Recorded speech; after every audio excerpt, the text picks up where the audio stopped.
Hello guys! Okay, so this is the second part of our ratio in medtech laws and bioethics. Okay, so the next law that you should know by heart, aside from your RA 5527, is of course your Republic Act number 4688. So Republic Act number 4688, this is an act regulating the operation, maintenance of clinical laboratories, and requiring the registration of the same with the Department of Health, providing penalty for the violation thereof and for other purposes. So take note that your RA 4688, so this was signed into law on June 18, 1966.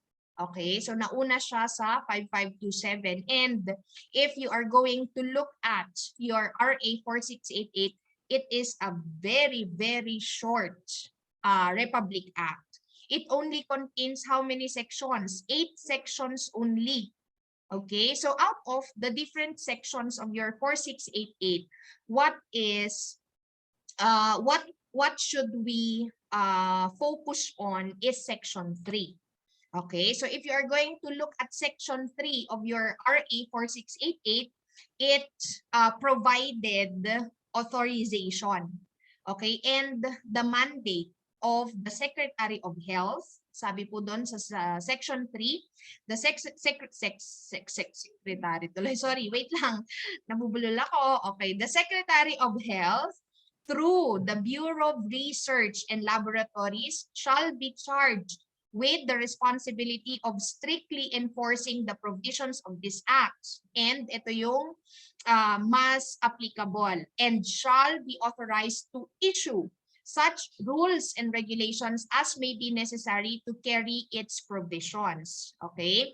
So if you are going to look at section 3, yes, sino ang dapat naglalabas ng implementing rules and regulations as to the regulation and monitoring of your clinical laboratories? It's your DOH. Okay, yes, it's your DOH.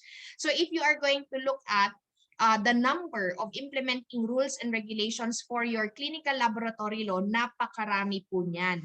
Okay, so this only suggests that, or this only proves that there is a fast development when it comes to clinical laboratories or when it comes to the field of medical technology. Okay? Kasi ang Department of Health, they have to keep on updating the minimum standards and requirements for the operation of your clinical laboratory. Yes, and of course, the latest IRR or implementing rules and regulation of your 4688 is Administrative Order 2021-0037. So actually, if you are going to look at your orders, they may also be written like this: Administrative Order number 37 series of 2021. So in my case, I am more comfortable in writing it in this manner para alam ko agad kung kailan siya ni-release. Okay? So your AO37, this is a relatively new implementing rules and regulations of your RA 4688. So it was released last 2021 lang po. And it contained a lot of updates as to the requirements which are supposed to be followed by clinical laboratories here in the Philippines. If you're going to look at your administrative order number 37 series of 2021, even yung specific na agency, okay, or department under your DOH, hindi na ganon ang tawag sa kanya, diba? If you're going to look at the latest IRR prior to your administrative order number 37, what particular agency under the Department of Health is responsible for the monitoring of your clinical laboratories? It's your Bureau of Health Facilities and Services, or BHFS. However, in the new administrative order, this has already been changed to HSFRB. Okay? Baka mamaya maghanap kayo BHFS doon sa ating choices. Hindi na BHFS ang tawag natin sa kanya. We now refer to it as your HSFRB. So what is HSFRB? This refers to, or this stands for Health Services and Facilities Regulatory Bureau. Okay, yeah. So wag maghahanap wag nating pipiliin si BHFS kasi old name na po yan. Okay, ng agency. All right. So let us now look at the different questions which were asked in relation to your clinical laboratory law. Okay, the first one. The following are permitted to apply for a DOH LTO for the operation of a clinical laboratory except. Okay, so if you are going to look at the definition of terms included in your Administrative Order number 37 series of 2021, pag sinabi nating applicant, there are two. Yes, there are two types of applicant. Okay, two general types. One is referred to as your natural person. Pag sinabi nating natural person class, this would include an individual. Okay? Any human being, any individual for that matter is a natural person. And being a natural person, meron siyang rights and responsibilities enshrined in the Constitution. Okay? A natural person is legally recognized. Okay? To have rights and responsibilities. So, syempre, one of the rights of a natural person is to be able to put up a business. And a clinical laboratory basically is a business. Okay? Another type of person is referred to as your juridical person. Ano naman ang juridical person? These are non-human legal entities. Okay? So, ibig sabihin, pag sinabi mong juridical person, hindi naman yan human being. Okay? Hindi po yan human being, hindi yan individual. However, it's a legal entity. It's a person rather with recognized rather. It's a person recognized legally to have rights and responsibilities also. Okay? So ano ba ang mga examples ng juridical person? Cooperatives, yung mga co-ops, it's a juridical person. What else? Partnerships, corporations, companies, okay? Agencies. Those are juridical persons. Alright, yan. So in addition to your natural person, juridical person, pwede din pong mag-apply or pwede ding maging applicant for a DOH LTO. We have the different government instrumentalities. Okay, instrumentalities or agencies. Like for example, I'm sure in some of your pangalan to, areas, 'di ba? Sa mga probinsya natin, meron tayong mga rural health units. Okay? And these rural health units under po siya ng munisipyo. Tama? Yes. So LGUs, local government units, may also apply for a DOH LTO. So basically, pwede lahat yung 1, 2, 3, and 4. Okay? Local government units, it's under government instrumentalities and agencies. Diba? Ayan. Cooperatives, it's a type of a juridical person. Private individuals, it's a natural person. Organizations, it's a juridical person. Ayan, okay? So, ibig sabihin, pwede po silang lahat. Ang hinahanap natin sa tanong is yung exempt. Yung hindi pwedeng mag-apply, di ba? Yung hindi pwedeng maging applicant for a DOH LTO. So, pwede naman silang lahat. So, may exception ba? Walang exception. So, that's why the correct answer is none of this. Kasi lahat sila ay pwedeng mag-apply for a DOH LTO. Okay? Probably a very good example of a juridical person is the University of Baguio. Diba? Ang University of Baguio, hindi naman yan pagkamamay-ari ng iisang tao lang. Diba? It's a family business and all of them are owners, are part of the University of Baguio. I'm not sure if this is a corporation or, yeah, I think corporation siya. Okay, yeah. So all of them are part of the corporation and as such, they are taken as one, as a juridical person. Tama? Okay. So, ganun po. Alright. So, pag nagtanong ako ng ganitong tanong, alam na natin ang sagot, ha? Okay. Next question. Okay, yes. Ito, medyo mahaba-habang explanation to. A clinical laboratory that has been operational for 10 consecutive years submitted a complete application for a DOH LTO on February 25, 2020. Unfortunately, a nationwide lockdown was declared on March 8, 2020 due to the COVID-19 pandemic. Thus, the application was not processed. What will happen to the DOH LTO application of the clinical laboratory? So, ang sagot ay, the clinical laboratory shall automatically be granted the DOH LTO. Yes, Mr. Ano ha, napapaisip ka dyan. Okay. Ano na nga ba pangalan mo? Nakalimutan ko tuloy. Alright, so let us try to discuss how can we get a license to operate. Okay, a DOH LTO. Paano ba yan? Who may apply? Sino na ulit ang pwedeng mag-apply? Any person. Okay, so ibig sabihin, any natural or juridical person desiring to establish or operate and maintain a clinical laboratory.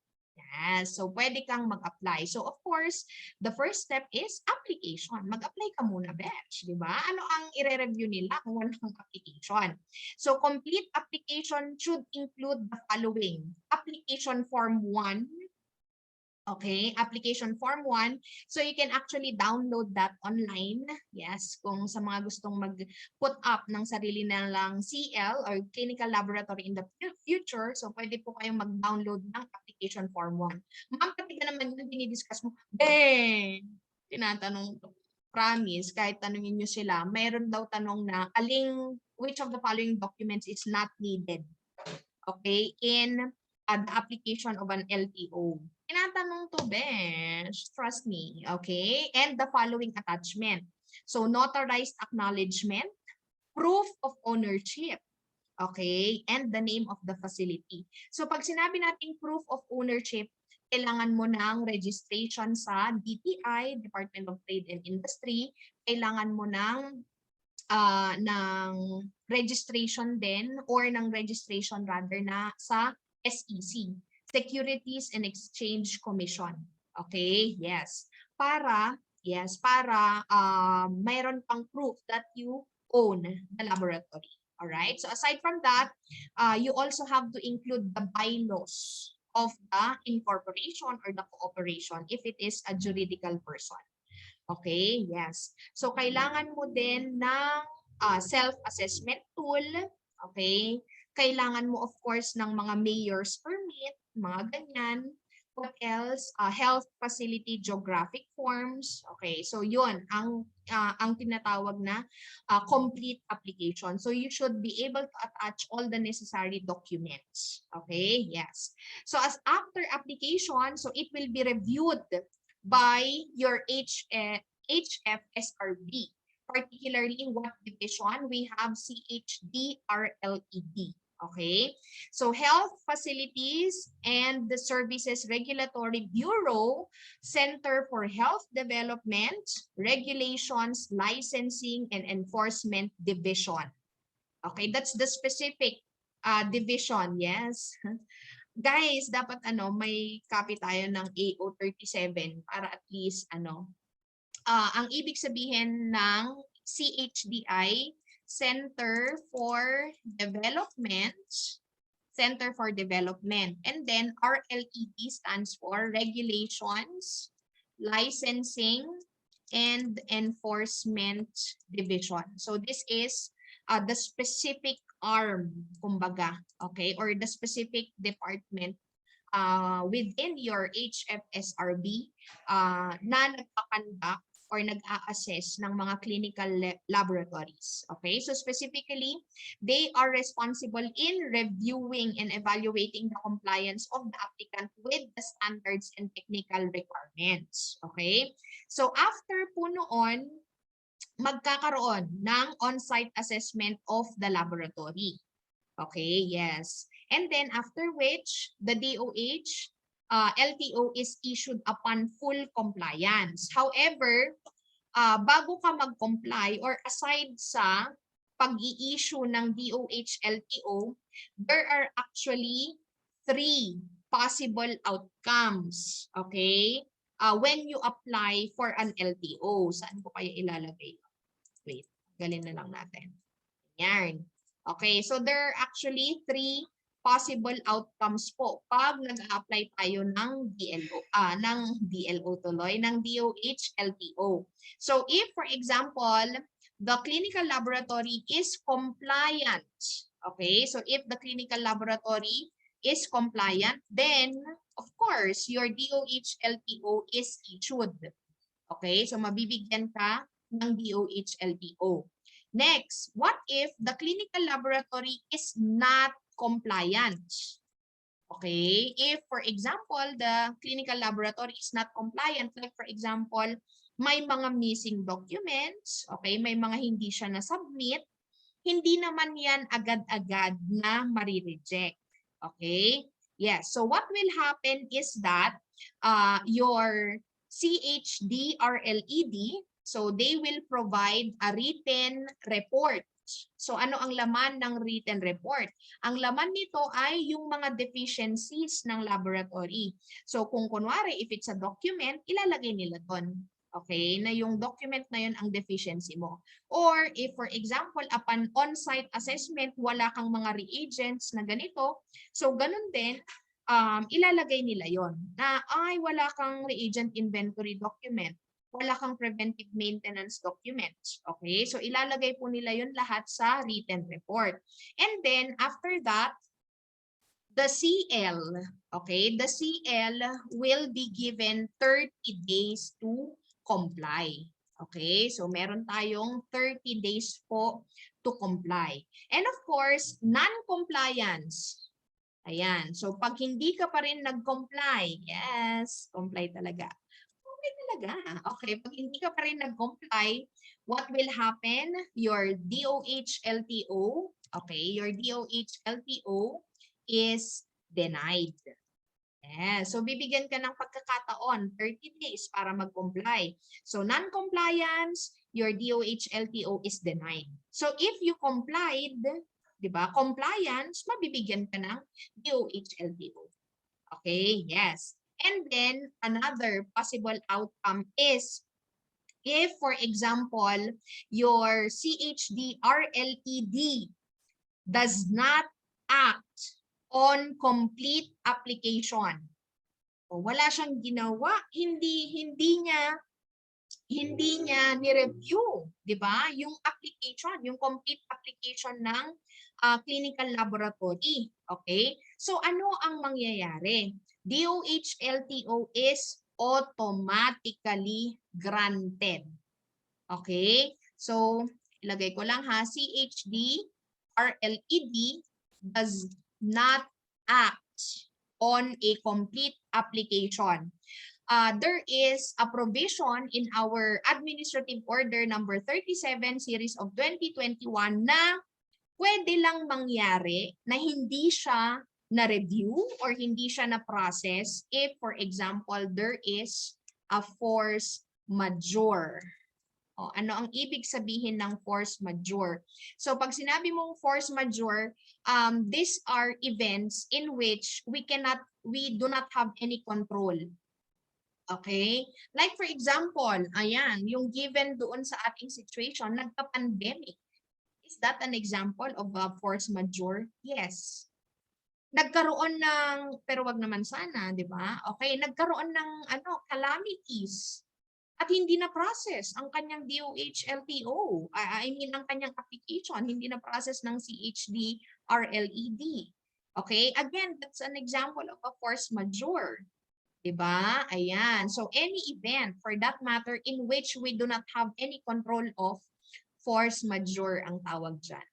Okay? Ma'am, paano pag kunwaring tinamad lang? Ay, hindi pwedeng ganun, besh. Okay? Si CHD or LED, kung sino man yung mga nandun, okay, so they are actually mandated by the law to process complete applications. Okay, pwede lang na hindi nila ma-process pag, again, may force majeure. Okay, ayan. So pag ganito ang nangyari, ano ang kakalabasan? Automatically granted ang kanyang DOH-LTO. Okay? So your RLED, your CHD RLED will just be conducting a post-licensing visit. So, ibig sabihin, naibigay na yung LTO nung clinical laboratory. Okay? So, after which, saka lang magbe-visit. Okay? Pag okay na ang lahat-lahat. Oh, ayan. Alright? So, that is how your license to operate is granted to a particular laboratory. Okay, so ang sagot natin, the clinical laboratory shall automatically be granted the DOH-LTO. Okay?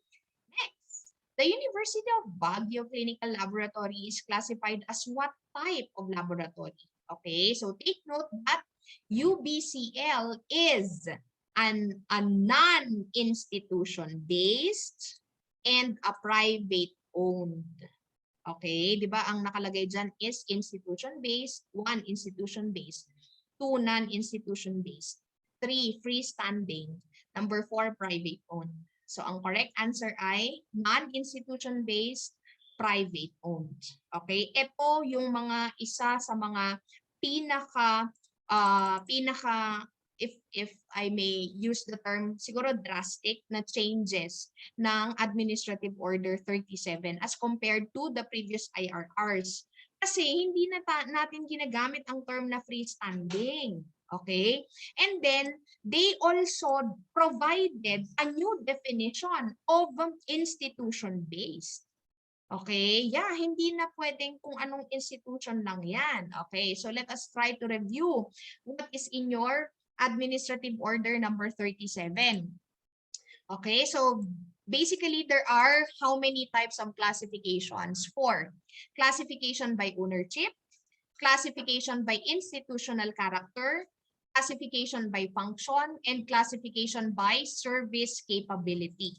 Okay, ownership. So, a laboratory can be either a government-owned laboratory or a private laboratory. Okay, so pag sinabi natin government, so it is operated and maintained partially or wholly by the national government, by a local government unit, like for example, provincial ba siya, city, or municipal. Okay, what else? And other political unit or any department, division, board, or agency. Okay, another is a private laboratory. So pag sinabi natin private, privately owned, established, and operated by any individual, corporation, association, or organization. Okay, so dalawa lang, government or private laboratories. Classification by ownership. Another, classification by institutional character. Okay, classification by institutional character. Okay, ang former classification po nito ay institution-based or freestanding. Tama? If you are going to look at the latest IRR prior to your Administrative Order number 37, ang terms na ginagamit natin is either institution-based or freestanding. Tama ba? Okay, yes. Pag sinabi po nating institution-based, according to Administrative Order number 37, this is a laboratory that is located within the premises and operates as part of a DOH licensed health facility. Okay? Ang UB ba? Ang University of Baguio, is this a health facility? Health facility ba tayo? Yes or no? Ano? Yes or no? Are we a health facility? No, we are not. Diba? Kasi university tayo eh. We're a tertiary, diba? Tertiary, education institution, or we're an education institution. Meron pala tayong elementary at saka high school sa UB. Okay? Education institution po tayo. Hindi tayo health facility. So in that case, can we classify UB as institution-based? No. Hindi tayo institution-based. Okay? And then the other one, non-institution-based, operates independently and is not attached to any DOH licensed facility. So in that case, ang UB ay non-institution based. Okay? Kasi hindi naman tayo part ng isang health facility. Ano ang example ng institution based? DGH laboratory. Institution based ba siya? Yes. Kasi part siya ng ospital. 'Di ba? Yung ating Mtlbe, institution-based ba ang Mtlbe? Yes, part siya ng hospital. Okay, so any laboratory that is within a health facility, okay, institution-based siya. So lahat ng laboratory sa mga hospital, institution-based yung mga yan. Okay, yeah, so that's why, Alright, so since alam na natin na hindi dapat natin gamitin ang term na freestanding, we can already exclude it. Diba? From our choices. Okay? So, ano ulit ang UB? Non-institution based. Kasi hindi tayo part ng health facility. We are private owned. Kasi corporation naman ang may-ari ng University of Baguio Clinical Laboratory. Okay? So, the correct answer, 2 and 4 are correct. Alright? Ayan. So, say for example, yung mga laboratories na nakikita natin, wow, kung saan-saan talaga. Parang kung saan-saan kasi yung una kong naisip. Kunwari, laboratories na nandyan lang sa tabi-tabi. Parang pangit naman, Besh. Assumption, di ba? Assumption, anong pangalan ng Assumption? Medical Diagnostic Center.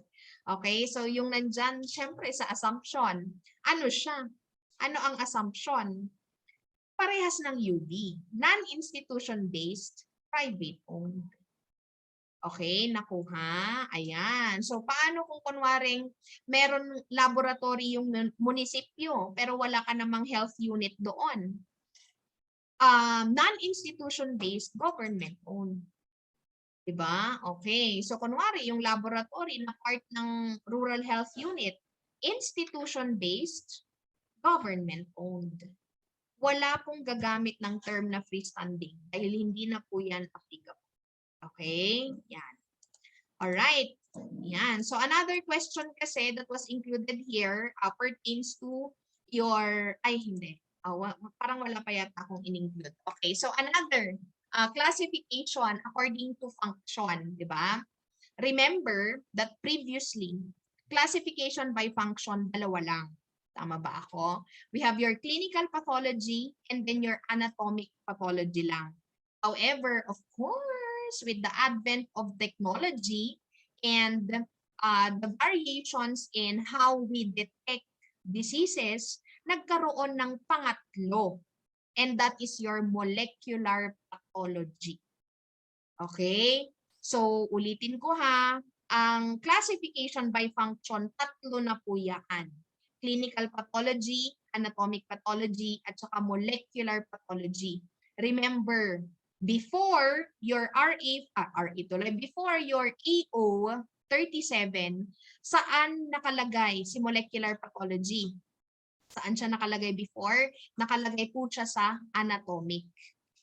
Okay, pero ngayon, it stands as a different, okay, classification of laboratories. So when we say clinical pathology, of course, dapat alam natin kung anong types of sections or anong processes are done in a clinical pathology. So basically, pag sinabi mong clinical pathology, so this deals with the chemical and cellular analysis of blood and other body fluids. So kasama po dyan lahat ng sections, halos lahat ng sections natin. CC, CM, what else? Hema, serology, okay? Microbiology, Yan, parasitology, mycology, virology, lahat po sila ay under ng clinical pathology.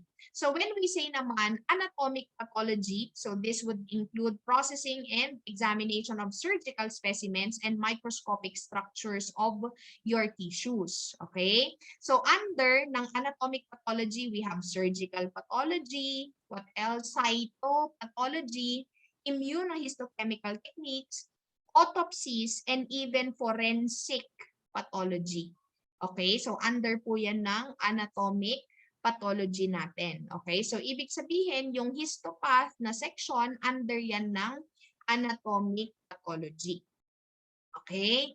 Molecular pathology deals with the analysis of certain genes, proteins, and other molecules in samples from organs, tissues, or bodily fluids. Okay? So, it makes use of techniques, okay? Techniques in molecular biology as they are applied in diagnostic medicine.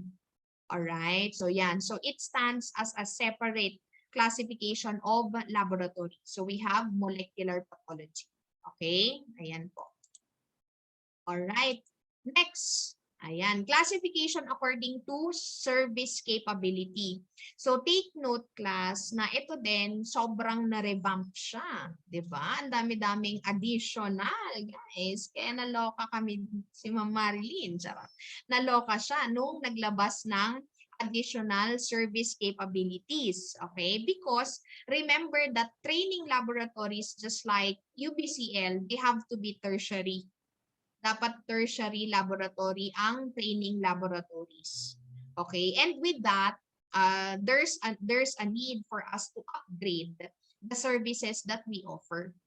Okay? So please take note also that all services offered by your primary laboratories, they have to be offered by your secondary. Okay? All services offered by your secondary should be offered by your tertiary laboratories. All right, ayan. And then, if you are going to look at administrative order, number 37, magugulat din kayo that some tests, they have to perform in a certain section. Okay, yes. Like for example, for your clinical clinical microscopy, ano dapat ang ipa-perform ng primary? Of course, dapat may urinalysis, fecalysis, what else? Fecal occult blood tests, wet smears for your trichomonas, and pregnancy test. Okay, so sino dapat ang mag-offer? Anong section dapat ang nag-offer ng pregnancy test? It should be your clinical microscopy section. Yes. Okay, nakuha. That's according to your administrative order number 37. Kasi 'di ba we are anong pangalan nito? We are used to performing your pregnancy test under serology. But according to AO 37, it should be performed in the clinical microscopy section. Okay, using urine as the sample. All right, ayan. So another, we have clinical chemistry. Okay, so ito din sa clinical chemistry din ang dami-daming mga additional na requirements. Okay, so for primary laboratories, they should be able to perform fasting and random blood sugar levels, OGTT or your oral glucose tolerance test. Kaya nung nag-visit sila, naghahanap sila dito ng glucose load, yung pinapainom sa pasyente kasi daw dapat may ganon. Okay? Ang clinical laboratory, naghahanap sila ng ganyan kasi dapat nag-o-offer tayo ng OGTT. Okay? So aside from that, lipid profile, creatinine, and BUN. Okay? So those are the service capabilities of your primary laboratories as to the clinical chemistry section. For secondary laboratories naman, they should be able to offer serum electrolytes. Okay, ito din. Kaya bigla kaming nag-order ng ng machine kasi kailangan na pala ng serum electrolytes ngayon. Particularly, ano yung mga electrolytes na yan? So we have sodium, potassium, and chloride. Okay, sodium, potassium, and chloride. And then of course, we have ALT and your AST. All right, ayan. So for for tertiary laboratories, so they have to offer other clinical chemistry examinations. And specifically for hospital-based tertiary laboratories, they have to offer arterial blood gas analysis. Okay, buti na lang, hindi tayo hospital-based. Or else, mapapagastos na naman ang UV. Okay? Alright, so service capabilities naman ng ating hematology section. Okay, so dapat may CBC. Ayan, we should perform, ito din, forward and reverse, ABO grouping and RH typing. So remember, di ba, when we say blood typing, we are also more familiar with this type of service in the ISBB section. Okay, but according to your AO37, dapat sa hematology section siya. Yes, remember, blood banking naman is referred to as your immunohematology. Diba? Ano ang other name ba ng blood banking? Immunohematology naman yan eh. Okay, so that's why, again for blood typing, dapat nasa hematology section siya. And then, aside from that, take note also that blood typing should be performed using your tube. Tama ba ako, madam? Yes. Using your tube method. Ibig sabihin, hindi na po tayo pwedeng gumamit ng slide method. Okay, so that's why sa mga clinical laboratories, dapat lagi tayong may RCS. Kasi RCS ang ginagamit eh, di ba? Especially for your reverse. Okay, reverse typing ng tube method. Okay, ayan. Bawal na po ang slide. Dapat tube method po. Okay, so for secondary laboratories, we have hospital-based, they have to offer coagulation studies. Actually, the laboratory will be offering, UBCL will be offering also coagulation studies. Kasi hinanapan din kami ng coag dito sa laboratory. Okay? For serology naman, for primary, you have to be able to perform screening test for your Hepa B and your HIV. Okay, and then of course, rapid testing for your dengue and your syphilis. Okay, yes. For tertiary laboratories, they have to offer machine-based serological and immunological testing. Okay, so medyo nag-iba-iba na ang service capabilities natin. So please kindly review this portion.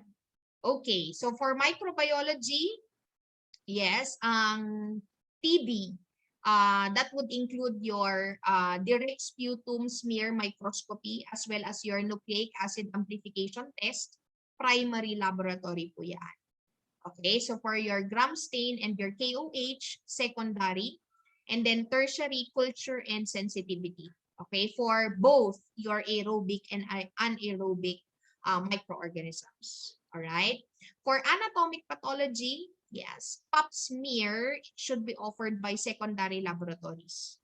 Okay, for hospital-based laboratories, they should be able to offer cytology and histopathology. So ito din, pap smear, hinahanap na din yan sa amin. Dapat meron daw pap smear ang UBCL. Okay, ayan po.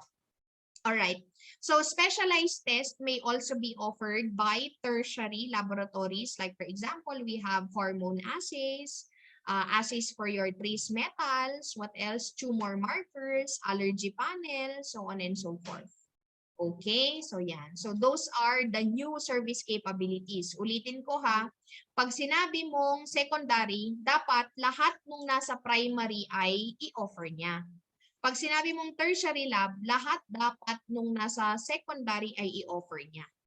Okay, so like for example, UBCL, okay, in relation to clinical chemistry, ano dapat ang meron tayo? Lahat yan, dapat meron tayo. Okay, so FBS, OGTT, lipid profile, CREA, BUN, electrolyte, ALT, AST. Dapat meron tayong lahat niyan. Okay, so ganun siya Baka mamaya isipin nyo, which of the following, kunwari yung tanong ko which of the following laboratories offer lipid profile?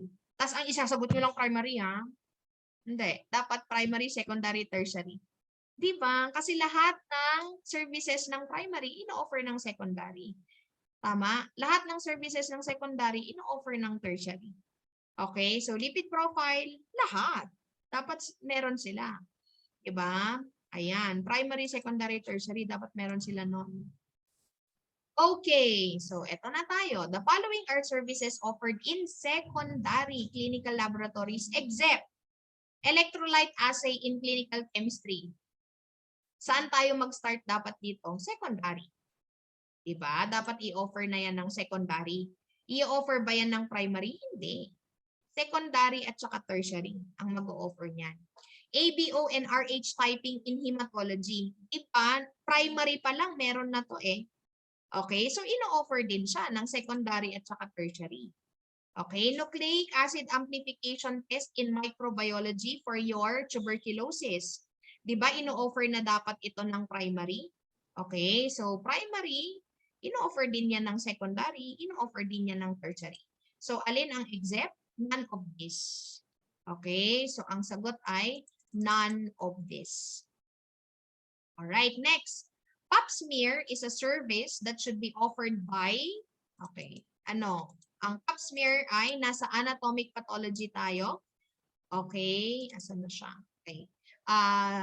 Mag-start siyang i-offer ng mga secondary laboratories. Okay? So, syempre, kung ino-offer siya ng secondary, dapat ino-offer din siya ng tertiary. Alright? So, secondary and tertiary clinical laboratories should offer pap smear. Ayan. So, under po ito ng anatomic pathology. Ang UBCL ba, anatomic? Yes, may anatomic po tayo. Clinical and anatomic tayo. Yes, okay. O, di ba? Andito si Ma'am Mars, ang aking supporting actress. Okay. Ayan. Alright, next. It is imperative that the laboratory maintain a current file for every piece of equipment in the laboratory. This file should contain, ano yung dapat na document. Alam nyo, kaya nga, pag nasa lab kayo, halongkatin nyo yung mga documents. Hindi ko naman sinabing kunin mo sa drawer ni Ma'am Jess, ha? Ganon. Wag naman. Okay? Usually, yung mga documents naman natin nandito lang. Okay? So, you ask permission, ma'am, ano tong document na to? Or, ma'am, pwede ko bang tignan to? Ganon. Okay lang naman sa amin eh. Pwede naman siyang tignan. Para at least alam nyo kung anong mga documents ang kailangan na i-prepare sa mga section, sa mga laboratories, so on and so forth. Okay? So, for the different equipment in the laboratory, dapat, syempre, alam natin ang pangalan. Diba? Ano yung equipment na yan? Baka hindi natin alam. Badge. Manufacturer. Yes, of course. Model and serial numbers. So, dapat meron po yan lahat. Okay, in our documents. Yes, meron ba ako nito? Okay, i-check ko mamaya. Ayan, record of preventive maintenance. So, meron ako nito. Okay, nire-record ko yan. So, dapat meron din po tayong preventive maintenance. Okay, record of service calls and repairs. Yes, actually, that's part of the maintenance of the machine. Diba? Pag sineservice siya, like for example, calibration of your machine, okay, checking of the different parts of your machine if they are still working, dapat meron po yan, okay. Copy of the operating manual, of course, dapat meron yan, okay. So actually, if you're going to look at the assessment tool or checklist of your administrative order number 37, nandyan naman po lahat. So you should have a list of available and functional laboratory equipment. Dapat meron ka po niyan. Regular scheduling of your preventive maintenance and calibration. Okay, so this would include record of repair reports. Okay, certificate of calibration and maintenance. Documented technical procedures for the different services.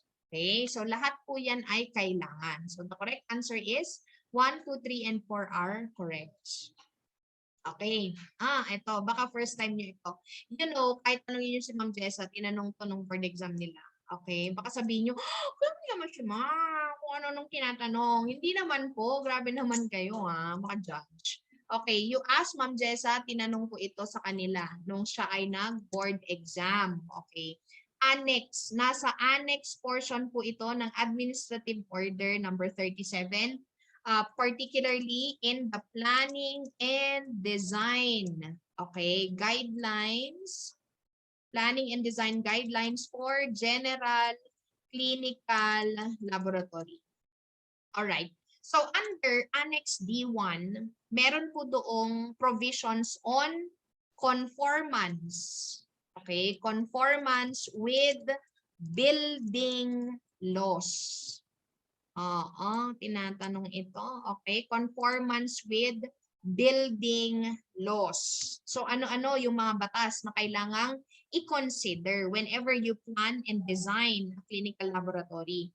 The first one is of course your Presidential Decree number 1096. What is Presidential Decree number 1096? This is your National Building Code. Okay, this is your National Building Code. Another is your RA 9514. Yes, RA 9514 is the Fire Code of the Philippines. Yan, so Fire Code of the Philippines. And then BP 344. BP stands for Batas Pambansa. Republic Act din siya. Okay, pero in Tagalog. Okay, Batas Pambansa 344 or Republic Act 344. So this is an act, para saan ito? An act to enhance mobility of disabled persons. Okay, meron tayong batas na ganito. So that's why kung titingnan mo yung mga buildings, 'di ba? They follow your Batas Pambansa number 344. Kaya ka nga may ramp. May ramp ba ang UB? Meron ba, ma'am? Hindi ko alam. Oh my gosh, UB, charot. Okay, so kung titingnan mo yung mga buildings, 'di ba? May mga ramp 'yan for disabled persons. Alam nyo ba, yung yellow na nilalagay nila sa mga sidewalks, para saan yon? Para sa mga disabled individuals yon. Para sa mga bulag.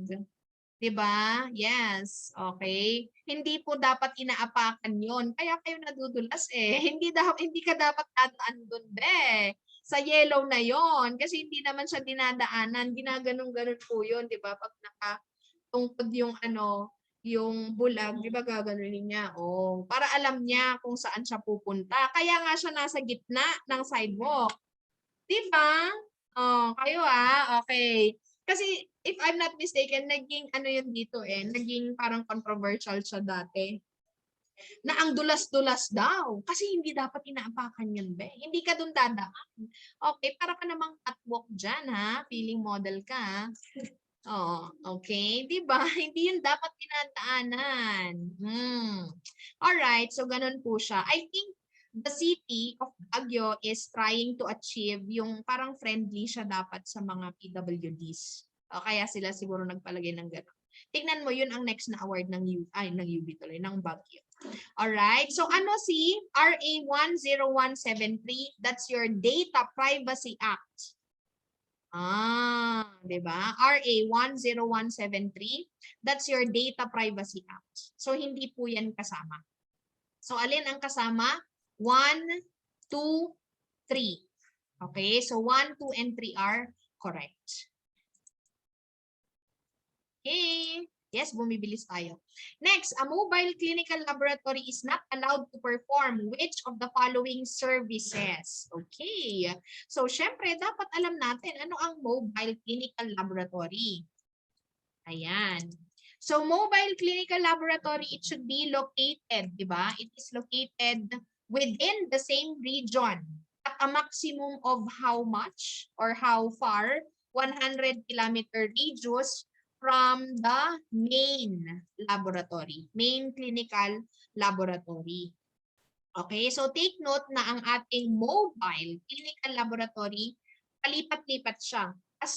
Pwede siyang palipat-lipat as long as it is within your 100 kilometer radius. Okay, and then take note also that your MCL, it uses the same. It uses the same DOH, LTO as the main laboratory. Okay, so it uses the same DOH LTO as the main laboratory. Okay, yes. So ano pa ba ang pwede nating idagdag sa kaalaman natin about mobile clinical laboratory? So of course, we have to know what are the services which are rendered by your mobile clinical laboratory. Number one is specimen collection. Okay, yes. Specimen collection po. Itong mga specimens that are collected in your mobile clinical laboratory, they are not necessarily tested in the MCL or in the mobile clinical laboratory itself. Okay, so you can collect specimens and then transport it to the main clinical laboratory. So pwede po yun. Okay, as long as you have to properly handle and transport your specimens. Alright, so ano yung usually na kinokollect natin sa mobile clinical laboratory na transport natin sa main clinical laboratory? We have your serum blood samples. Okay, serum blood samples, these are oftentimes, of course, for your chemistry testing. So take note that for your serum blood samples, you have to separate, okay? Separated from cells within how long? 4 hours from the time of collection. Okay, so 4 hours, within 4 hours from the time of collection. All right. Can the mobile clinical laboratory perform on-site testing? Yes, of course.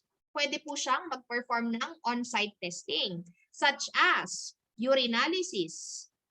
Grabe naman, pati ihi, di ba, transport mo? I mean like, okay, di ba? Okay, next. Fecalysis. Pwede po siyang mag-perform ng fecalysis. Okay, what else? Pregnancy tests. Pwede po siya. Okay? And then, pwede po din siyang mag-perform ng basic serologic test using your rapid test kits. Okay, yes. So specifically, ano yung mga sero tests na pwede nating i-perform? Dengue. Pwede yan sa mobile clinical lab. Screening for your Hepa B. Pwede po yan. Okay? RPR, syphilis test. Pwede po yan.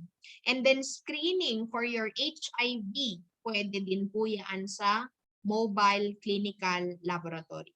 Okay? So, alin ang hindi pwede? So, sabi dito, a mobile clinical laboratory is not allowed to perform which of the following? Correct answer is blood typing. Hindi ka po pwedeng mag-blood typing. Okay, sa mobile clinical laboratory. Especially nowadays na ang requirement ay tube method. Okay, siguro ang inisip natin sa mga nagsagot ay sa mga nag-isip na ay blood typing pwede naman yan sa mobile kasi patak-patak lang. Noon yun, besh. Okay, hindi na po pwedeng patak-patak ngayon ang blood typing kasi tube method na tayo. Okay, ayan po. Alright. Lang, ang dami kong sinasabi. Sorry ha, kasi feeling ko mas magandang well-prepared kayo sa boards. 'Di ba? Para pag nag-review kayo, konti na lang nadagdag. Kumbaga parang easy ganun na lang. Ay, sarap.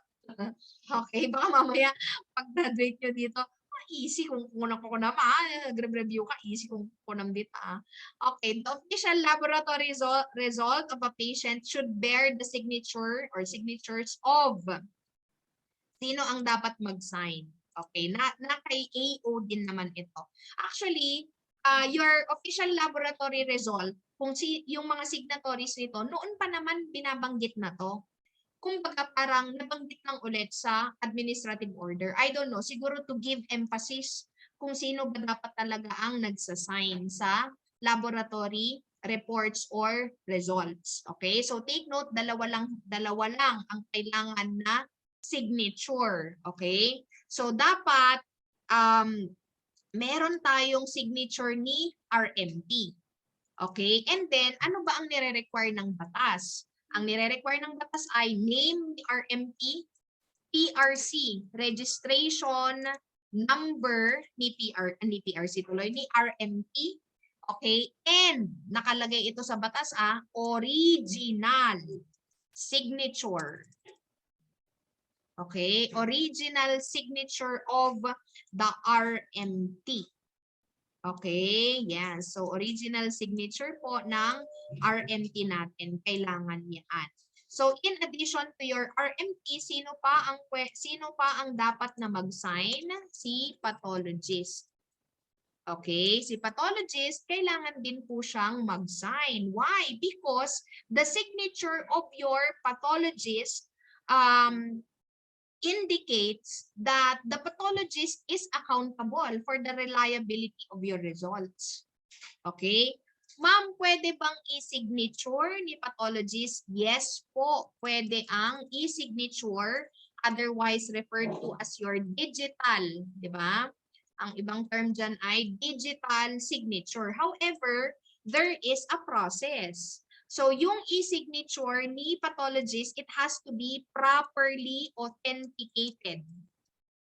Okay, it should be properly authenticated by the Department of Information and Communication. Particularly, anong agency ng Department of Information and Communication? We have the Philippine National Public E-Infrastructure. So, sila po ang nag-authenticate ng mga e-signatures. Okay? So, yan. Alright. So, can we now answer the question? Yes. So, should there the signatures of medical technologists, number 1, who performed the test, and then pathologist who heads the laboratory, number 3. Kailangan ba ang pirma ni Chief MedTech? Hindi. Unless siya ang nag-perform ng test. Kailangan ba ng pirma ni Section Head? Hindi. Unless, again, siya ang nag-perform ng test. Okay? So, yung RMT lang na nag-perform ng test at saka ni pathologist ang kailangan. So, the correct answer is 1 and 3 are correct. Okay? Yan. 1 and 3 are correct. Okay, performing technical evaluation of reagents and diagnostic kits is the responsibility of the, okay.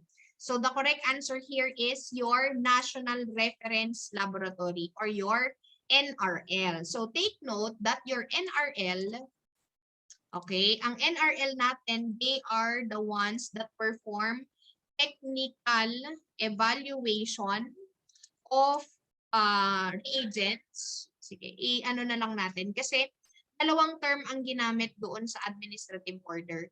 Perform technical evaluation or validation. Okay? Technical evaluation or validation of, ano yung kailangan nilang i-validate? Machines or equipment. Okay? Machines or equipment or, wait lang, devices. Ayan. So, machines, devices, equipment. What else? We have your reagents. Okay? And we have your test kits. Ayan. Or in other portion kasi of your administrative order, ang term na ginamit is diagnostic kits. So, parehas lang naman yun sa test kit.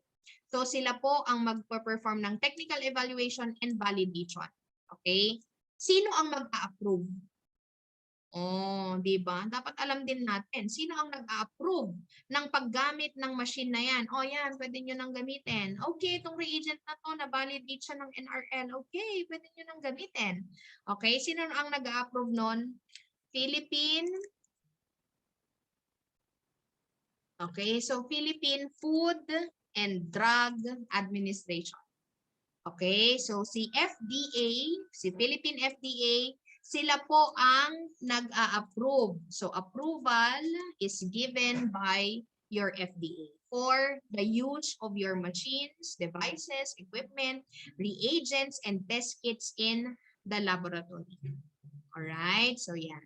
So, ano ang function ni DOH? Of course, pag tinanong, what is the implementing agency of your clinical laboratory law? Ang sagot ay DOH. Sila yung kumbaga parang pinakataas, 'di ba, ng mga agencies that are supposed to carry out the provisions of your 4688 or your clinical laboratory law, as well as the different IRRs. Okay, so under your DOH, we have HFSRB. Ano ang function ni HFSRB? Nasa kanya lang. They are supposed to set standards for the regulation of your clinical laboratories. Okay, and then your Center for Health Development, Regulatory, Licensing, and Enforcement Division, they are the ones that directly monitor the compliance of your clinical laboratories. Diba? Sila ang nagre-review ng application, sila ang nag-i-inspect ng mga laboratories natin, sila ang nag-i-implement ng suspension, ng revocation, ng cease and desist order sa mga clinical laboratories natin.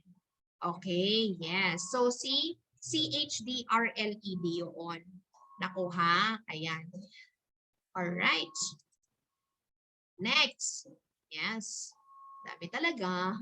An existing DOH licensed clinical laboratory is planning to expand its facilities to be able to offer more services and cater to more patients. Which of the following should the clinical laboratory apply for? Okay. So remember, ano yung mga terms dyan na ginamit sa, anong pangalan nun? Sa ating AO 37. Yung DOH LTO, meron yan. Kasi license to operate. Yung DOH COR, that's your certificate of registration. Okay? And then DOH PTC, that's your permit to construct. Okay? Yung permit to construct natin, DOH PTC or permit to construct, this is required for the construction, okay, of a new clinical laboratory. What else? If there is renovation, kailangan mo yan. If there is expansion of an existing clinical laboratory, and if there is a change of ownership or transfer of location. So you need to have a DOH permit to construct. Okay, ayan. So, ang DOH permit to construct kasi, chine-check din itong mga documents na to once you apply for an LTO. Okay, yes. So, DOH LTO, ang DOH LTO, this is required for clinical laboratories to operate. Tama ba ako? Yes. Okay, required for clinical laboratories to operate. Alright?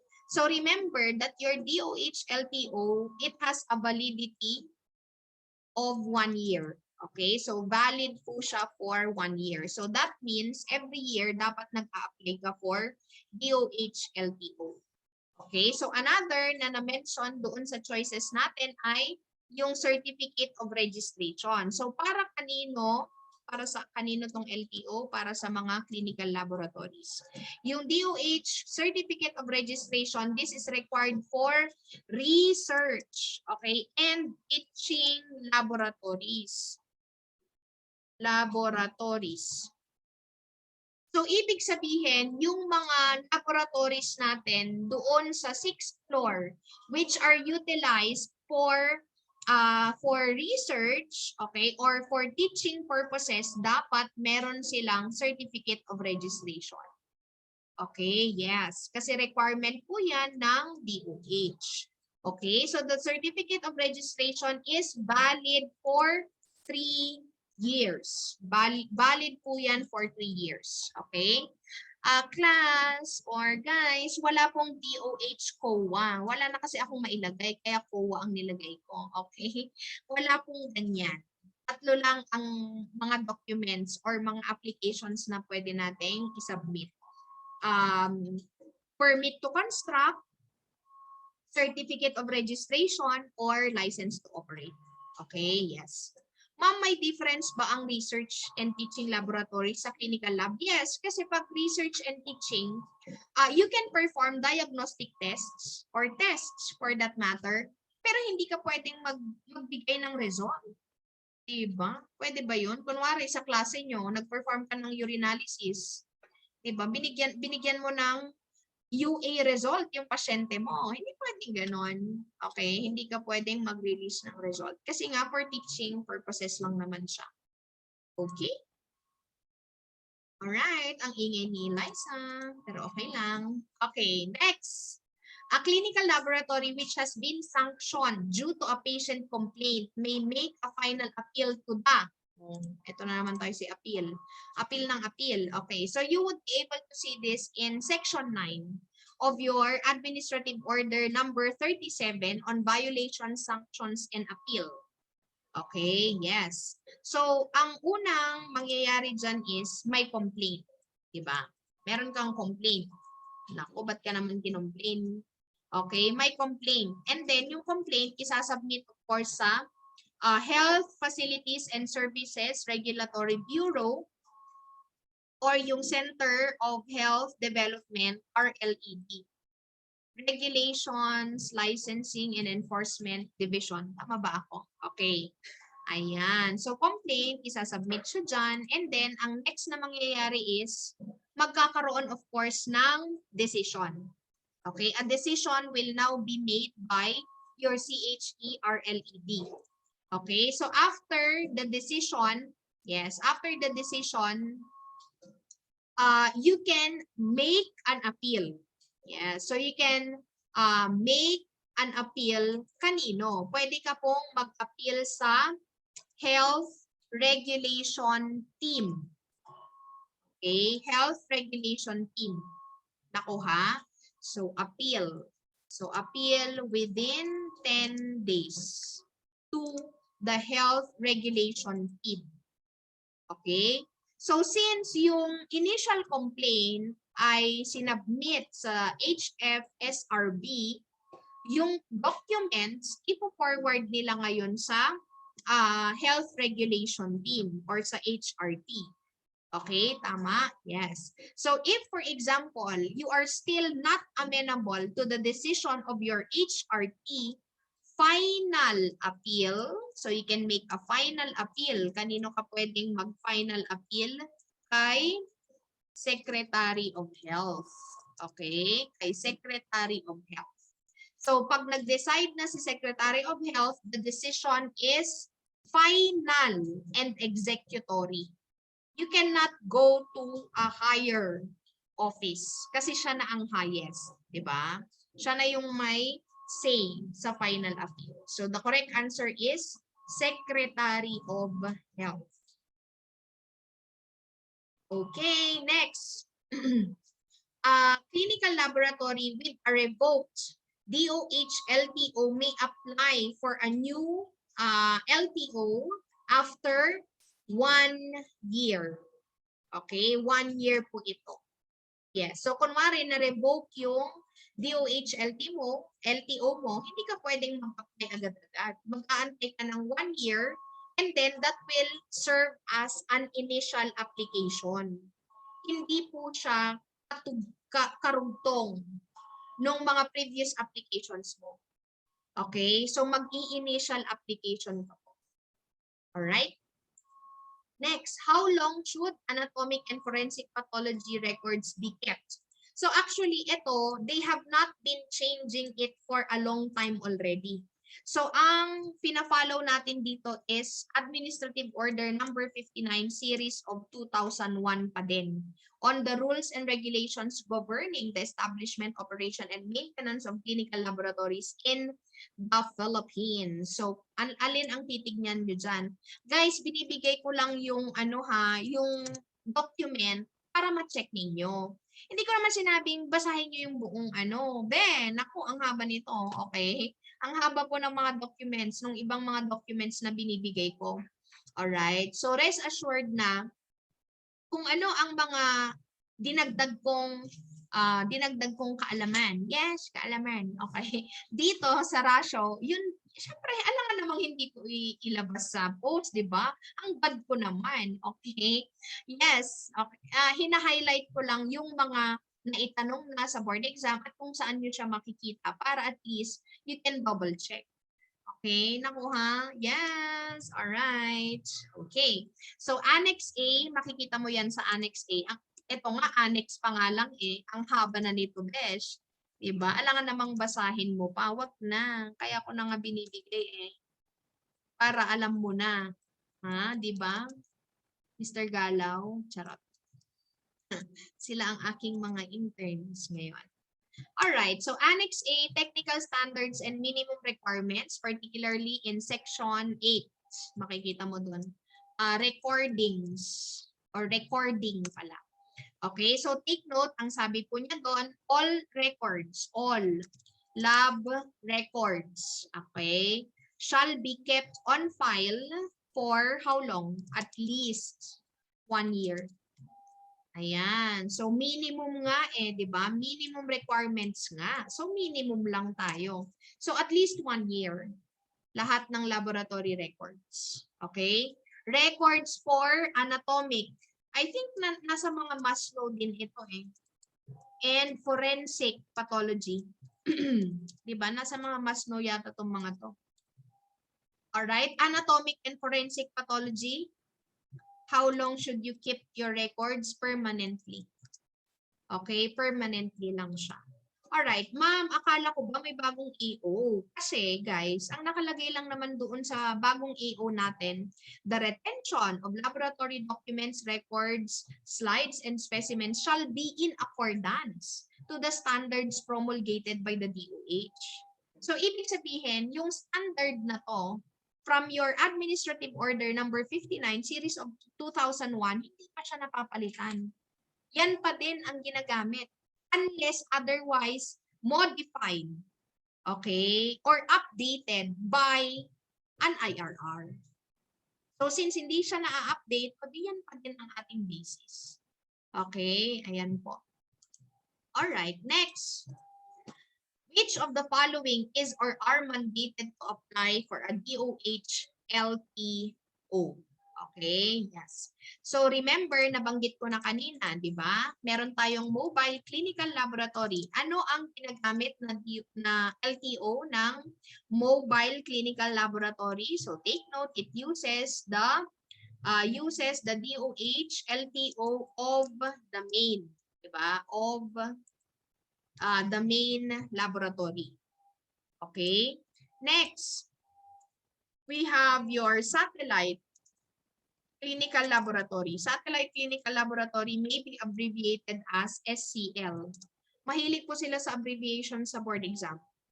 Okay? So that's why you have to know the meanings of your acronyms or your abbreviations. Okay?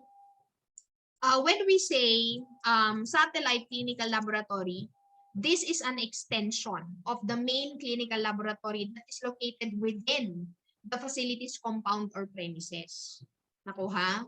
Like before, okay? Like before, here in UBCL, nailipat po yung, hindi naman nailipat. Yeah, parang nailipat. Kasi nandun lahat ng interns namin before eh, sa B building.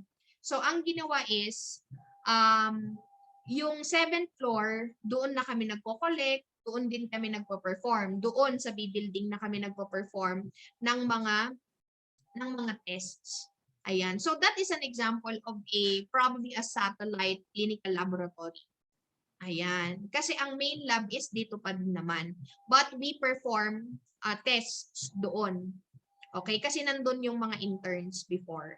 Okay, so ganon ang example ng isang satellite clinical laboratory. It's an extension of your main clinical laboratory.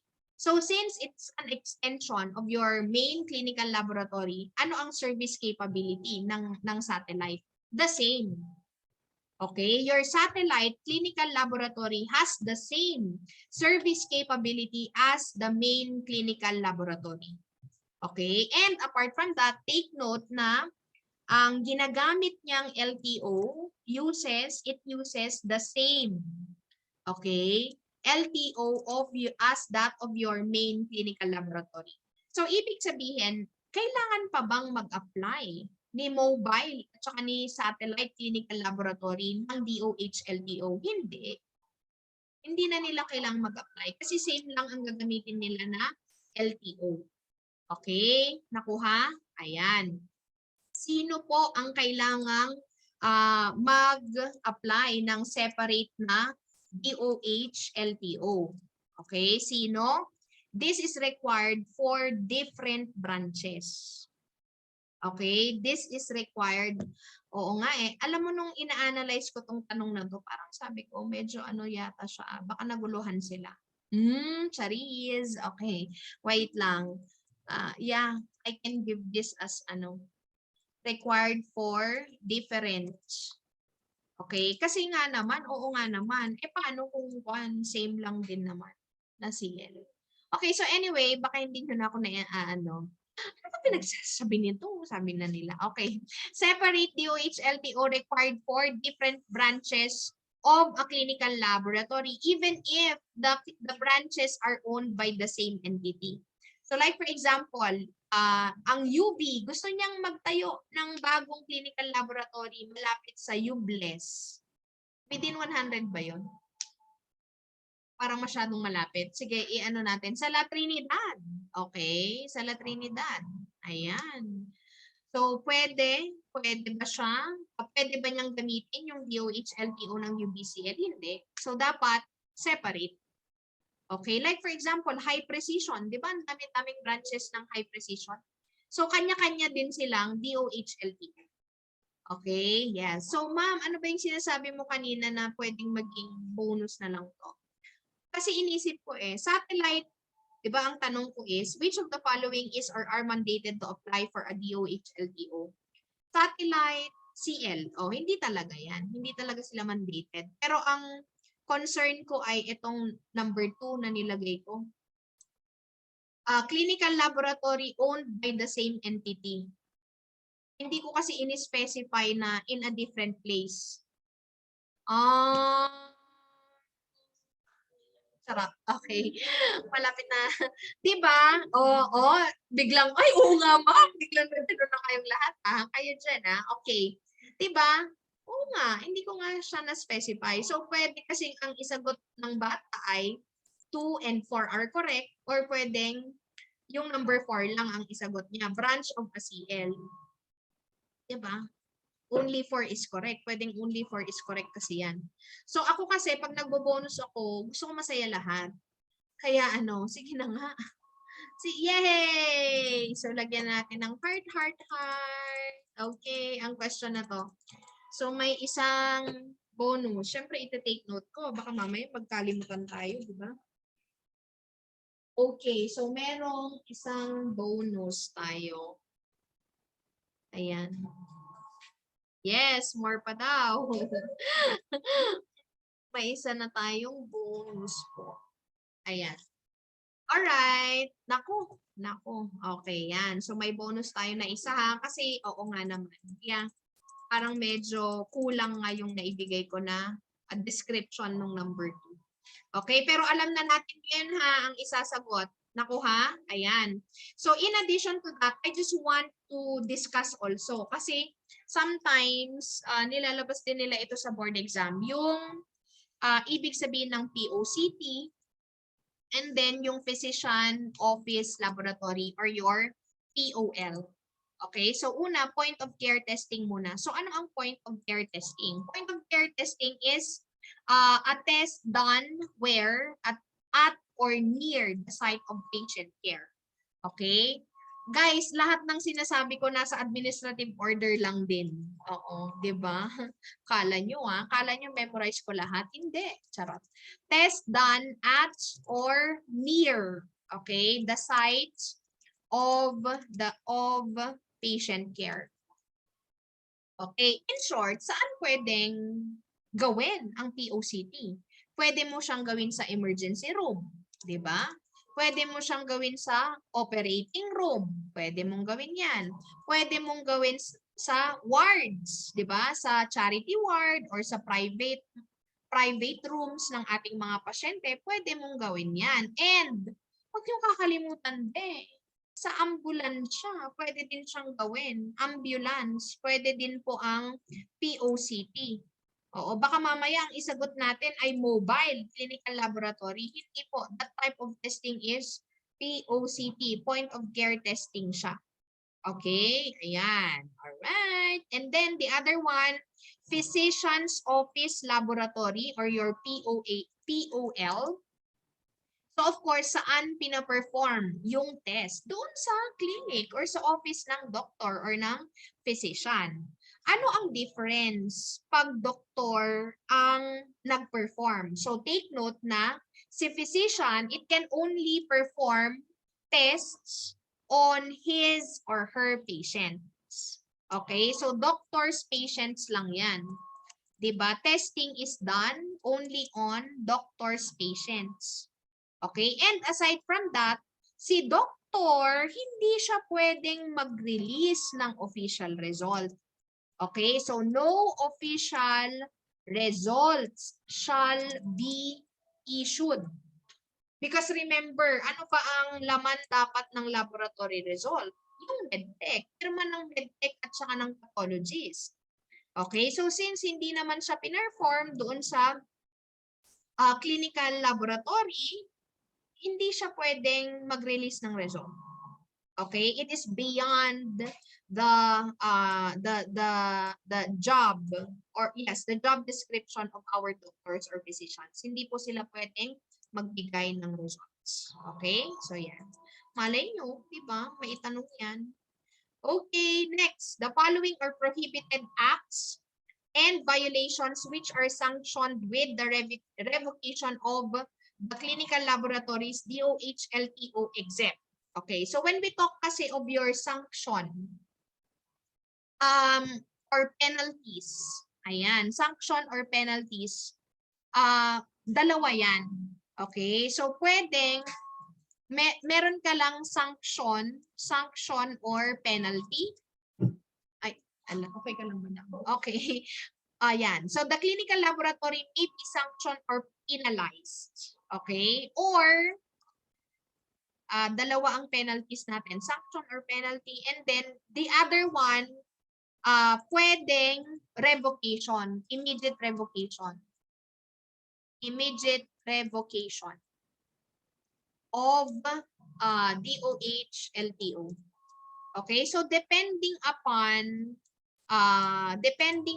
the offense, ayan, depending upon the offense, pwedeng ang ibigay sa'yo ay sanction or penalty or revocation, immediate revocation of your DOH-LTO. Okay? So, which of the following, sabi niya dyan, are sanctioned or the following are sanctioned with the revocation of your LTO except. Okay, except. Yung except po ang hinahanap natin. Yes, paulit ko si madam. Una, wait lang. Okay, next. So, alin ang hindi ire-revoke? Okay, yung sanction or penalty lang. So, take note, alam nyo nasa may ano ito na part, annex din. Tama ba ako? Nasa may annex portion po ito ng Administrative Order number 37. So, ang haba kasi nito guys isang page. Okay, sige isa-isayin natin. Refusal to allow authorized personnel to conduct monitoring visits. Okay, yun ang sagot kasi sanction or penalty lang yan. Okay, so pag hindi mo sila pinayagang pumunta or mag-visit doon sa laboratory, hindi naman ire-revoke agad ang DOH-LTO. Isa-sanction ka lang or ipipinalize ka lang. Okay? Non-participation in EQUAP, External Quality Assessment Program. Hindi din pwede yon. Okay? Meron ding sanction or penalty yon. What else? Absence of action to improve unsatisfactory or failed EQUAP. Okay, so say for example, laging hindi pasok yung mga values mo doon sa EQUAP. Okay, hindi din pwedeng ganon. Dapat you have to do something. Because remember that EQUAP is an example of an external quality control. It is performed by the laboratory to ensure long-term accuracy and precision of results. Okay, so hindi pwedeng wala kang gawin. Kung kunwari man yung values mo sa EQUAP ay hindi pumapasok. Dapat may gawin ka. Okay? So if, for example, your laboratory demonstrates incompetence, okay, or making consistent errors. Ayan. Ano pa? Deviation from standard test procedures, including the use of expired reagents. Okay, ala kayo. Ba't kayo gumagamit ng expired? Bad yun. Okay? Ano pa, kunwari, nag-perform ka ng blood typing, ang ginamit mo ay slide method. Diba? Deviation yan from the standard test. Okay? Kasi tube method ang gusto ni DOH. Dapat hindi ka nag-deviate, guys. Gumagamit ka ng rule of 3 doon sa CBC mo, be. Naku, bawal din po yun. Okay? Nakuha, yan, mga deviations yan. Mga examples ng deviations. Hindi mo pinaperform ang cato-cats. Cato-cats ba yun? Cato-tick? Cato-tick? Oo, matagal na akong di nagturo ng para. O, di ba? Required po ang cato-tick. Okay, ayan. So, deviation from the standard test procedures. Okay? Issuance of a laboratory report without the approval of the head. Ayan. Transferring of laboratory results done by another laboratory. Alam nyo, ano to, parang sometimes nagiging mistake to ng mga laboratories, especially pag referral, okay? If you are going to refer a test to another laboratory, hindi mo pwedeng i-transfer yung result nila doon sa result form mo. Hindi pwedeng ganon. Okay? Diba, ang i-release mo dun sa patient ay yung test result ng referral. Yung kung ano yung binigay nila sa'yo, yun ang ibibigay mo sa pasyente. Nakuha? Ayan. Okay, performing lab procedures beyond their authorized service capability. So, primary ka, and then bigla kang nag-electrolyte, diba? Hindi po yan part ng primary laboratory service capability. So, dapat hindi ka din nagpa-perform. Okay? Or giving and receiving any commission, laki yes, bonus, kickback, or rebate, or engaging in any split fee arrangement, okay, in any form whatsoever with any facility, decision, organization, agency, or person. Kunwari, may kinausap kang isang org, dito na kayo magpa-test lahat kasi ganito ganyan. O, di ba? Ayan. Tapos, kukuha ka ng bayad. O, mga ganun, besh. Naku, bawal po yun. Violation of provisions in the Republic Act 10173. Ano ulit si 10173? Data Privacy Act. Wala, si ganito yung ano nyo. Ganun. Alam mo yung nagpa-test kanina, positive siya. Mga ganyan, be. Yes. Okay? Bawal po yun. So, you will be sanctioned or penalized. Okay?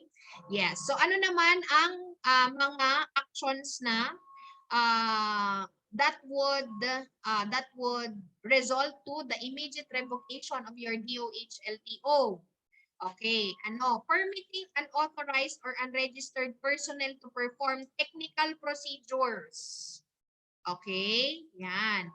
Lending or issuing the name of the DOH licensed laboratory or the head of the laboratory or medical technologies to an unlicensed CL. Pinapahiram mo yung LTO mo. Ito, unauthorized, unauthorized use of the name and signature of the pathologist. Okay, and RMT. Ayan. Issuance of fraudulent laboratory results. Okay. Ano pa? Change in the ownership location without informing your CHD or LED. So, any false statement in the application of your LTO. So, yung letter B, letter C, at saka letter D, lahat po yan ay revocation, immediate revocation of your LTO. Okay? So, ganun. So, ganun na lang. Yes. O, diba? Ang dami nyo bang side notes? Yes naman. Nakailang page na tayo? All right, next. Collection area for specimens of the clinical laboratory should be placed in the, saan daw natin siya ilalagay? Remember that in the design of your clinical laboratory, according to AO37, it should be divided into 3 areas na po. It should be divided into 3 areas. Ano yung una? The first area is your general administrative area. Ano ang meron sa general administrative area? Ay, wait lang. Ay, ala, nagkamali ako. Okay, dito na lang. So, 3 areas po. So, una, general administrative, okay, and public area. Ayan. Alam nyo, nasa annex din ito ng AO37. So, in your general administrative and public area, nandyan ang business area. So, pag sinabi nating business area, yung reception, what else? Yung cashier, kung saan magbabayad. Alright? So, yan, nandyan sila. Yung ating waiting areas, nandyan sa business area yan. And then, another, dito din makikita si collection area. Okay? Yes. Nasa general administrative and public area po siya. Okay? So, pag sinabi natin collection area, nandyan ang phlebotomy area. Okay? Yes. And then, nandyan din po ang toilet facilities natin. Okay? Nasa first na area siya. Nakuha? Ayan. So, those are the different areas which have to be included in your general administrative and public area. Okay, so the next area, we have your clinical work area. So from the term itself, clinical work area, nandyan yung mga iba-ibang sections natin in which we perform the different diagnostic tests and procedures. Okay, and then the last portion, we have your support services area. So ano naman ang makikita sa support services area? Yung ating mga storage rooms, okay? Rooms where we keep our records. Naku ha, ayan, record, yeah. Rooms for documents or records. What else? Sterilization area. Ayan. Waste holding area. O, di ba may ganito ba tayo sa UBCL? Meron. Di ba may waste holding area tayo? Doon sa may CM. yung super little area doon. Okay. Di ba? Waste holding area. Alright. What else? Staff pantry. O, yung office namin. Office/pantry. Okay. What else? Staff offices, conference room, lockers. How I wish yung mga lockers namin ay meron talaga. Kasi wala kaming lockers eh. Changing rooms, yung mga doffing areas natin. Okay, nasa support services area po yan. Alright? So in short, ang tinatanong ko, the collection area for specimens, saan po yan makikita? Sa general administrative and public area. Okay, yes. Yes. Good ka matita. The following includes the internal quality control program of clinical laboratories except, okay, ito, masaya din itong part na to. Yes, masaya. Ako lang yata ang masaya. Okay, remember diba na ang ating quality control, it is divided into 2 types. We have your internal quality control, otherwise referred to as your intra-lab QC. Okay, we also have your external quality control, otherwise referred to as your inter-lab QC. Okay? Ayan, huwag kayong malilito ha, kasi sometimes nalilito sila sa mga other names ng QC. Kasi baka mamaya ang isipin nyo, internal QC, inter-lab, hindi po. Okay, hindi po ganon. Remember, yung sa term na inter-lab, inter serves as a prefix. Pag sinabi mong inter, parang intercellular, between cells. Tama? Among cells. Tama? Ganun ang ibig sabihin ng inter. Okay? Yung intra, doon sa intralab, it also works as a prefix. Pag sinabi mong intra, kunwari, intracellular. Diba? Inside the cell. Okay? Baka naman nung binasa mo yung internal, inter lang ang nakita mo. May nal yan.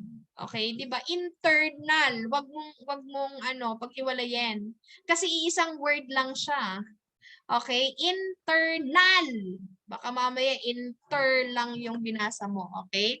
And then external. Internal, of course, is inside the lab. External is outside the lab. Okay? Ayan.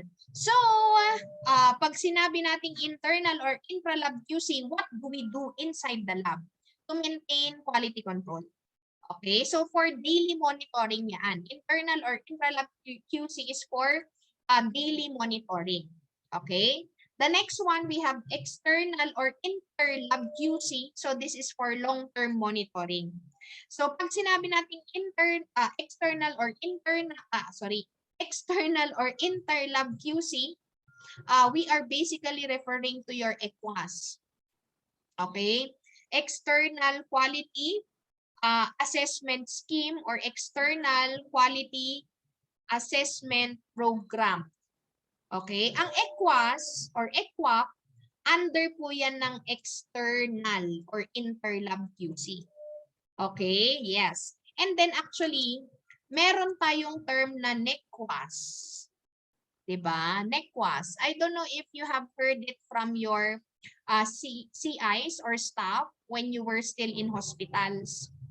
Ang term na NEQUAS, ginagamit lang yan pag yung institution na nag-administer ng EQUAS or EQUAP ay si NRL. Okay? So, NEQUAS programs or your NEQUAS or your NEQUAP, this is only administered by your National Reference Laboratory. Okay? Your EQUAS or EQUAP, pag hindi NRL ang nag-a-administer, hindi natin siya pwedeng tawagin na NEQUAS. EQUAS lang. Okay? But not NEQUAS. Kasi NEQUAS is an exclusive term for external quality assurance programs that are administered by your NRL. Okay? Yes, external quality assessment programs. Alright? And then another, kasi linabas ito nung 2021 na board exam. Wala lang, para at least ma-ingrain na sa mga brains natin. Pag na-encounter natin ulit siya, alam na natin siya. Proficiency testing, according to Henry, is otherwise referred to as your external quality assessment scheme. Okay? Or external quality assurance. Ayan. So, take note ha, that proficiency testing, it is part of your quality control. Thus, it will affect what phase of testing? Analytical. Okay? Kasi, actually, nung narinig din namin ito from one of our examiners, nag-ano din kami, nag-isip din kami, proficiency testing. Yung pag-a-attend ng mga seminars yan, proficiency testing. Ganun yung una naming inisip. But apparently, if we are going to read your references, pag sinabi mong proficiency testing, ay, external QC pala siya. Okay, external QC pala. So, QC. And QC, quality control, affects analytical phase. Okay, so please do not forget. So, ang hinahanap po natin ay the following includes internal QC program except. So, yung hindi pang-internal QC.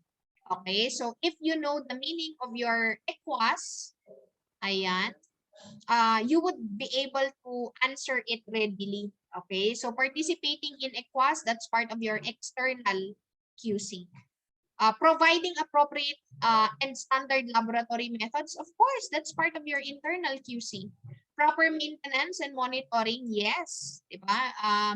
Nagka-calibrate tayo, nagra-run tayo ng controls. Okay? Provide documented continuous competency assessment of lab personnel. Yes, that's part of your internal QC also. So actually, DOH mandates na yung mga laboratories natin, they should provide continuing education programs, diba, for our medical technologists, okay, or for our laboratory personnel. All right? Yes. Yes. Ay, alam, may important updates. Natapos na natin yung mga questions eh. Kaso naglagay ako other important updates. Okay? Baka lang naman lumabas sa board exam. Pag hindi lumabas, o di at least alam mo, di ba? Okay, ayan. Kasi mahirap i-predict ang medtech loss sa board exam. So I just want us to cover as much as possible para at least alam mo na. Diba? Pag magbo-board exam ka. Okay, other important updates. Yes, magto 2 hours na. Head of the clinical laboratory. Sino dapat ang head? Kasi 'di ba, usually ang alam natin pathologist. Yeah, that's correct. But there are 2 types of pathologists. Actually 3 types. Clinical pathologist, anatomic pathologist, or both. Okay? Pathologist siya na certified sa anatomy at saka clinical. Tama? Okay. So, sino dapat ang mag-head ng clinical laboratory? Take note that all clinical laboratories should be headed by a clinical pathologist. Okay? Dapat clinical pathologist po siya. Ayan. Ma'am, di ba pwedeng mag-head ang anatomic at saka ang DOH certified na physician? Yes, pwede po. However, sa batas natin ngayon, sa AO 37, pwede lang po silang mag-head ng primary lab. Isang primary lab lang ang pwede nilang i-head. Okay? And, meron pang additional na requirement yan. Yung primary lab na yan, dapat nasa GIDA siya. Ano ang ibig sabihin ng GIDA? Geographically isolated and disadvantaged areas. Okay? At isa lang dapat, at primary lab lang dapat. So, kunwari, nasa GIDA yung clinical laboratory, pero tertiary. Pwede ba si anatomic pathologist at saka si physician? Hindi pwede. Kasi dapat primary lab lang. Okay? Dapat primary lab pala. So, kunwari, tertiary lab at nasa GITA, clinical pathologist pa din ang kailangan. Okay? So, this is an important update. Kasi before, di ba, ina-allow talaga ang mga to na mag-head ng mga laboratories and then hindi naka-specify kung ano yung service capability classification ng laboratory. Ngayon, naka-specify na po. Dapat primary lab. Okay? Nakuha? Ayan. If, for example, kasi marami sa mga tertiary clinical laboratories natin ay merong anatomic, diba? Pathology services. Like for example, ang UBCL, this is a tertiary, yes, tertiary talaga. Okay, this is a tertiary clinical laboratory with anatomic pathology services. So yung head namin, okay, natin lahat dito, dapat certified siya in both your anatomic and clinical pathology. Nakuha? Ayan, ulitin ko ha. Tertiary CL na walang anatomic pathology. Clinical pathologist. Okay? Tertiary CL na merong anatomic pathology. Dapat pathologist na anatomic at saka clinical. Okay? Yung pathologist mo certified dapat siya sa dalawa. Alright? Ayan. Okay, next. Biosafety and Biosecurity Officer. Sino dapat ito? Dapat RMT po. Ayan, RMT in charge of the risk assessment of the clinical laboratory. So this is actually your risk assessment per section. This is required by the DOH. And then support staff. Yan, sino yung mga support staff natin na pwedeng i-hire ng laboratory? Laboratory technician, laboratory aid, encoders. Di ba? Pwede ang encoders, pwede ang receptionists. Okay? Yes. So, hindi naman medtex itong mga ito eh. Di ba? Actually, sa drug testing laboratories natin, di ba? Meron tayong tinatawag na specimen collector. Tama. Alam nyo ba ang minimum requirement for the educational attainment of the specimen collector? Authorized specimen collector, ano? High school graduate. Diba? High school, ay ala, naka-record pala to kung ano-anong mga ginagawa ko. Okay, so high school graduate, yeah, who has undergone training in specimen collection for drug testing. Okay, so pwede. Diba? Ayan. So other important updates, referral of laboratory examinations. Okay, so you should refer to a laboratory with the same or higher service capability. So kunwari, secondary ka, laboratory, pwede ka bang mag-refer sa primary? Hindi. Okay? Kasi kung secondary ka, dapat magre-refer ka sa secondary or tertiary laboratory. Okay, yes. And then, when you refer laboratory examinations, you should have a memorandum of agreement with that laboratory. All right? And what is the responsibility of the clinical laboratory na nagre-refer? So, kung ikaw magre-refer ka ng test, you have to perform the following: specimen collection, transport, and processing, okay, of your specimens, as well as releasing of results. So, kunwari, nagpa-test siya dito. Okay? Kunwari, sira yung machine. So, sinend out ko yung kanyang tests. Sino ang magre-release ng results niya? Yung laboratory ba na pinag-send outan ko? Hindi. Ako ang magre-release ng results niya. Okay? So, results should be released by the referring laboratory. Okay? Yes. So remember na pag sinabi mo kasi referral, it is a consultation between laboratories. Okay? It is not a consultation between the patient and yung pinagre-referan mo na laboratory. Kanino nag-consult si patient? Sa'yo. Diba? Ikaw, dahil sira yung machine mo, ni-refer mo siya sa ibang laboratory. So, hindi pwedeng pupuntahin mo siya doon sa laboratory na yon. Okay? Dapat ikaw. Nakuha, ikaw din ang magre-release ng results. So, referral tests, they are permitted if, for example, yung test na ni-request ng ating patient ay hindi part ng service capability mo. Okay? Kaya nga pwede kang mag-refer sa mas mataas sa'yo. Okay? Kunwari, secondary ka, tertiary yung test na ipapaperform, so pwede mong i-refer doon. Okay? Another, if, for example, the referral is part of the contingency plan. So like, for example, yun nga, yung example ko is nasira yung machine. Okay? So pwedeng, ang contingency plan mo is i-refer. You refer the test or you send out the test. However, if it's part of your contingency plan, the period is limited to a maximum of 3 months only. Diba? Alangan namang 1 year na, hindi mo pa pinapayos yung machine mo. Diba? Pwede ba yon? Na isang taon na hindi pa maayos yung machine? Hindi pwede. Ang referral due to machine breakdown or equipment breakdown, maximum of 3 months lang. Kasi dapat within 3 months, naipaayos mo na yung machine mo. Alangan namang buong taon kang nagre-refer. Diba? Tama? Okay. Alright. So, ganun siya ha. Ayan. So, aside from that, another important update, remote collection permit for clinical laboratories. Okay. So, pag sinabi mong remote collection permit for clinical laboratories, you are going to set up a remote collection facility, maximum pa din of 100 kilometer radius. Remember ha, ang remote collection facility, this is different from your mobile clinical laboratory.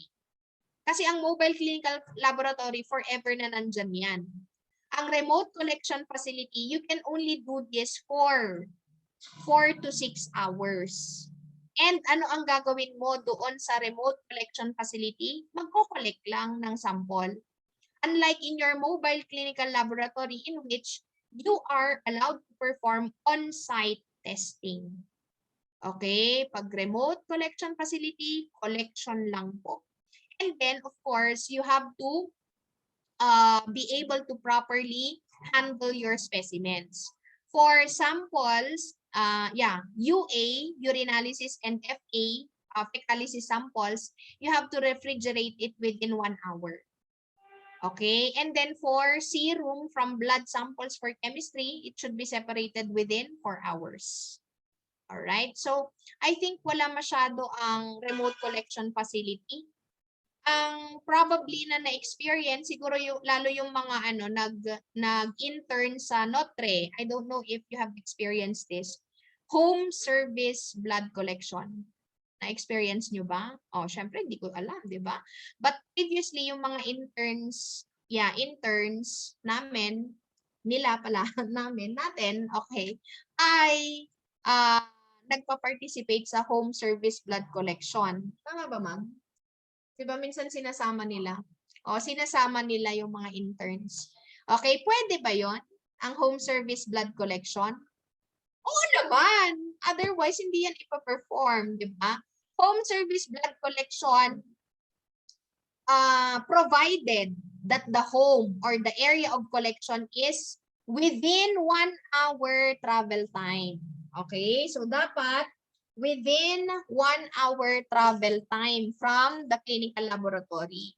So, hindi pwedeng Baguio and then ang i-home service mo ay La Union. Grabe naman, di ba? Layo, besh. Okay? So, dapat po ay within 1 hour travel time. So, like for example, dito sa Baguio, o dito lang din sa Baguio. Diba? Yung i-home service. So, pwede po yun. Okay?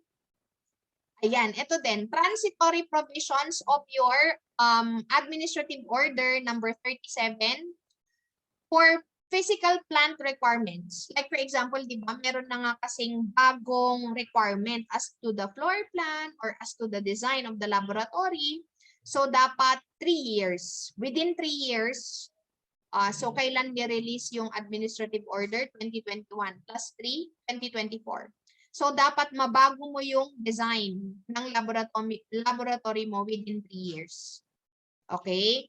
Additional services with corresponding personnel and equipment, 2 years. Okay, yes. So, kunwari, dito sa UBCL, wala kaming electrolyte. Dapat within 2 years. So, plus 2, 2023, next year. Okay, 2023, dapat mag-comply na kami. Or nakapag-comply na kami. Okay, so ganon. So those are the things, yes, and there were a lot of things. Those are the things that you have to remember for your clinical laboratory law. So medyo mahaba, hindi medyo ma'am oh, alam ko, okay. Mahaba yung discussion niya kasi bago kasi to eh. So I just want to give you the updates which are important in relation to your clinical laboratory. Alright, bye! I'll see you again. Bye-bye. Asan na ang aking Bakit? Okay. Bye po. Yes, ang daming notes. Ang dami po nilang notes yung mga nakinig dito.